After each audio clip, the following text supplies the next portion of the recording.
High বলো।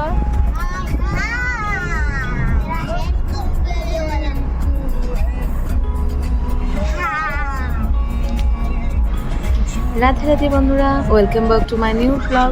তো দেখতে থাকো আজকের এই ব্লগটা। তো আজকে স্যাটারডে আর আজকে মামাম আর জিৎ দুজনের আজকে এক্সাম শেষ হয়ে গেছে। তো আমরা আজকে যাচ্ছি লখিমপুর। কেন যাচ্ছি লখিমপুর সম্পূর্ণ ব্লগটা দেখলে তোমরা জানতে পারবে। তো এখন আমরা লালুক পার হয়ে গেছি। তো যারা যারা জানো যে বাবার পেট ব্যথা ছিল, যার জন্য আমি হোস্টেল থেকে ওকে নিয়ে এসেছি। তো আসার পর এখনও কিন্তু ওর পেট ব্যথাটা কমেনি। দুবার করে আমি ডাক্তার দেখিয়ে ওষুধ চেঞ্জ করে এনেছি, তারপরেও কিন্তু ওর পেট ব্যথাটা আছে। তো ডাক্তার রেকমেন্ড করেছিল যে আলট্রাসাউন্ড করার জন্য। তো আলট্রাসাউন্ড করেছিলাম আমরা, কিন্তু যেদিন আমরা আলট্রাসাউন্ড করেছি সেদিন আলট্রাসাউন্ড রিপোর্ট নিয়ে যেতে যেতে অনেকটা লেট হয়ে গেছিলো, যার জন্য ডাক্তার চলে গেছিলো। তো আজকে আমরা ভাবলাম যে আজকে যখন ওদের এক্সামও শেষ হয়ে গেছে, তো আমরা যাই, রিপোর্টটাও দেখিয়ে নিয়ে আসি আর ওদেরকে একটু ঘুরায়ও নিয়ে আসি। তো দেখো এত পরিমাণে বৃষ্টি হচ্ছে, তো চারিদিকে কিন্তু অনেক বেশি পরিমাণে জল হয়েছে। আর আমাদের আসামে তো জানোই বানপানির সমস্যা আছে আগে থেকে। তো নদী, মানুষের ঘর দুয়ার জলে ভরে গেছে। তো এটা দুর্গা মন্দির, আমাদের লখিমপুর পাওয়ার একটু আগে দুর্গা মন্দিরটা, খুব সুন্দর দুর্গা মন্দিরটা। তো দুর্গা মন্দিরের পরে কিন্তু গণেশ মন্দির। আর এদিকে আমি ডাক্তারকে রিপোর্ট দেখিয়ে আমরা চলে এসেছি। আর ডাক্তার বললো সব কিছু নর্মাল আছে। রিপোর্টে গ্যাস হয়েছে জিতার খুব বেশি, আর একটু ইনফেকশন হয়েছে, হয়তো ওই আর কি খাওয়ার থেকেই হয় এসব, এই তো বললো ডক্টর, তো জানি না। আর জিতকেও হোস্টেল থেকে একেবারে নিয়েও আসলাম আমরা, কারণ ওকে আমি ভেবেছিলাম 2 কি 3 মাস রাখবো বলে হোস্টেলে।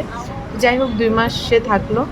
2 মাসের মধ্যে তো 10 দিন ওর পেট ব্যথা বলে ঘরেই থাকলো। তো এরকমই 1.5 মাস মতন সে হোস্টেলে থাকলো। আর এখন আজকে থেকে সামার ভ্যাকেশনের জন্য ওকে বন্ধও দিয়ে দিয়েছে। তো আমি ওকে নিয়ে আসলাম ঘরে।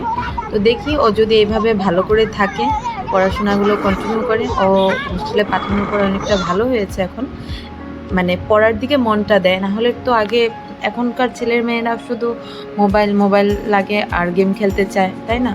তো ওই জন্যই আমি ওকে হোস্টেলে পাঠিয়েছিলাম।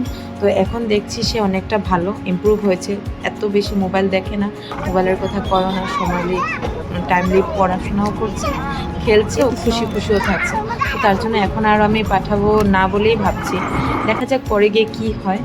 আর ওদেরকে একটু চিলড্রেন পার্কে ঘুরিয়ে, বাইরে কিছু খেতে চাইলে একটু হালকা ফুলকা কিছু জুস টুস খাইয়ে দিয়ে আমরা চলে যাব। কারণ গাড়িটা দিয়েছি কার ওয়াশে না, সার্ভিসিংয়ের জন্য দিয়েছি। তো আমাদের যেতে হবে খোলা বাসে। তো একটু তাড়াতাড়ি করেই যাব, কারণ সন্ধ্যার আগে ঘরে গিয়ে পেতে হবে। তো তার জন্য আর আমরা বেশি দেরি করবো না এখানে। তো ওরা একটু খেলুক, মজা করুক, তারপরে আমরাও চলে যাব। তো মামা আর জিতকে দেখতেই পেলে তোমরা। তো ওরা চিলড্রেন পার্কে এসে খুব খুশি, অনেকটা খুশি। ওরা দুজনে খুব এনজয় করছে, একের পর এক খেলছে, খুব মজা করছে ওরা। আর আমরা প্যারেন্টসরা কি চাই, বাচ্চারা হাসি খুশি থাকুক, ভালো থাকুক, তাই তো চাই, তাই না? তো ওদের খুশির জন্যই সবটা। তো ওদের খুব ইচ্ছা ছিল, আর ওদেরকে আমি বলছিলাম যে তোমরা যদি ভালো করে এক্সামটা দাও, তারপরে আমি তোমাদেরকে ঘুরতে নিয়ে যাব।